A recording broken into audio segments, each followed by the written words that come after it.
اعوذ باللہ من الشیطان اللعین الرجیم بسم اللہ الرحمن الرحیم وبہ نستعین وہو خیر ناصر ومعین۔ عزیزان گرامی، ہماری گفتگو ہو رہی ہے شکیات نماز میں۔ آپ کے سامنے یہ عرض کیا تھا کہ آغا سستانی صاحب کی نظر میں شکیات نماز 22 ہیں۔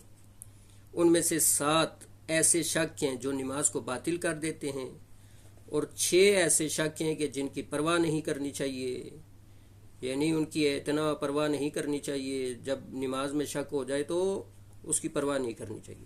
اور 9 ایسے شک ہیں کہ جو صحیح ہیں، ان کے لیے اپنا ایک حکم ہے، یعنی وہ کیا ہے کہ نماز احتیاط پڑھنی ہے، تو وہ انشاءاللہ اپنے اس موقع پہ بیان کریں گے۔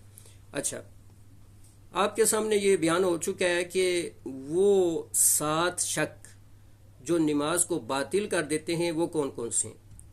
آج آپ کے سامنے بیان کرنا ہے کہ وہ 6 شک جن کی پرواہ نہیں کرنی چاہیے، مصلی کو، نماز پڑھنے والے کو پرواہ نہیں کرنی چاہیے، وہ کون کون سے ہیں۔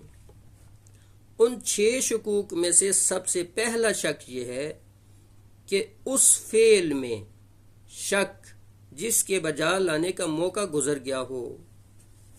مثلا انسان رکوع میں شک کرے کہ اس نے الحمد پڑھی ہے یا کہ نہیں، تو اس کی پرواہ نہیں کرنی چاہیے، آگے نماز کو جاری رکھے۔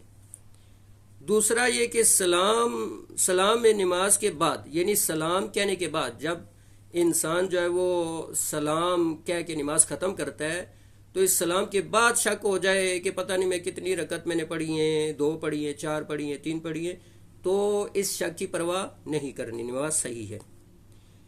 تیسرا شک جس کی پرواہ نہیں کرنی، نماز کا وقت گزر جانے کے بعد شک ہو۔ مثلا ظہر و عصر کی نماز پڑھی، اب پڑھنے کے بعد ابھی مغربین کی جب نماز جو ہے وہ اذان ہو گئی، مغرب کی اذان ہو گئی، تو پھر وہ شک کرے کہ پتہ نہیں میں نے وہ جو نماز پڑھی تھی وہ صحیح تھی نہیں تھی، کیا ہوا، تو یہ بھی وقت گزر جانے کے بعد جو شک ہے اس کی پرواہ نہیں کرنی چاہیے۔ اور چوتھا شک کثیر الشک کا شک، یعنی جو بہت زیادہ نماز میں شک کرے۔ مثلا ظہر و عصر کی 2 نمازیں پڑھتا ہے تو ظہر میں بھی شک ہوتا ہے بار بار، پھر عصر میں بھی شک ہوتا ہے، تو اس کو کہتے ہیں کثیر الشک، بہت زیادہ شک کرنے والا۔ جو بہت زیادہ شک کرتا ہے اسے بھی اپنے شک کی پرواہ نہیں کرنی چاہیے۔ اور 5واں شک رکعتوں کی تعداد کے بارے میں امام کا شک۔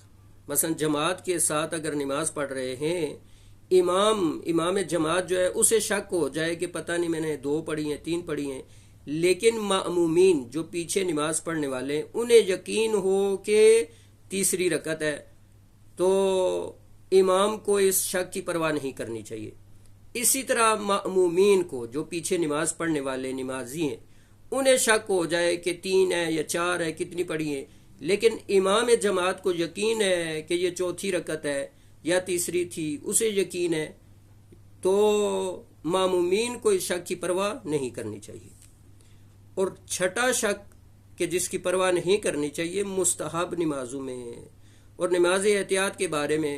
جب نماز احتیاط پڑھ رہا ہے تو اس میں شک کرے، یا مستحب نمازیں جو پڑھ رہا ہے اس میں شک کرے تو اس کی پرواہ نہیں کرنی چاہیے، نماز کو جاری رکھنا چاہیے۔ وصلی اللہ علی سیدنا محمد وآلہ الطاہرین۔